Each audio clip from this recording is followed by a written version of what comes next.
Hello friends, আজ ঘুম থেকে উঠেই বাবা বলল বাজারে চল, তাই বেরিয়ে পড়লাম সকাল সকাল। প্রথমেই চলে গেলাম সবজির দোকানে।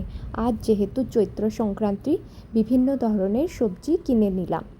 বাবা সজনেগুলো ঠিক পছন্দ হচ্ছিল না, বাট পরে নিয়েই নিল।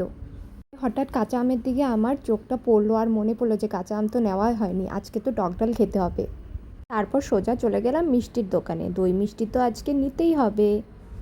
তারপর আর দেরি না করে সোজা বাড়িতে চলে আসলাম। আজকে প্রচুর কাজ, যেহেতু চৈত্র সংক্রান্তি।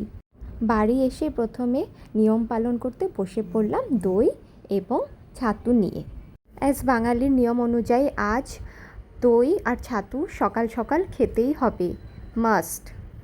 আমাদের এক দাদা বাড়ির এদিক দিয়ে যাচ্ছিলো, তাই ওকেও ডেকে নিলাম ঘরে। দই ছাতু দেওয়াতে ও বললো একটু মুড়িও দে, তাই ওকে একটু মুড়ি অ্যাড করে দিলাম। তেতো আর টক হচ্ছে আজকের মেনুর মেইন ইনগ্রিডিয়েন্ট, নিম পাতা আর কাঁচা আম। তো তারপর আমিও বসে পড়লাম নিম পাতা আর পাট শাক নিয়ে।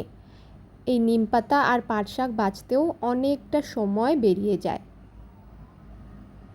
পরে হঠাৎ দেখি বাবা আরও বাজার নিয়ে আসলো। প্যাকেট খুলেই দেখি বিন্নি ধানের খই। তারপর এদিকে ডাল দুটোই রেডি হয়ে গেল, টক ডালও আর তেতো ডালও। ওদেরকে বাড়ির পেছনটাও অনেক জঙ্গল হয়ে গেছিলো, তাই আজকে লোক রেখেছিলাম জঙ্গল পরিষ্কার করার জন্য। যাই হোক, শেষে অনেকটা পরিষ্কার পরিচ্ছন্ন লাগছিল আজকে। এই তো আমাদের Chaitra Sankranti special platter ready.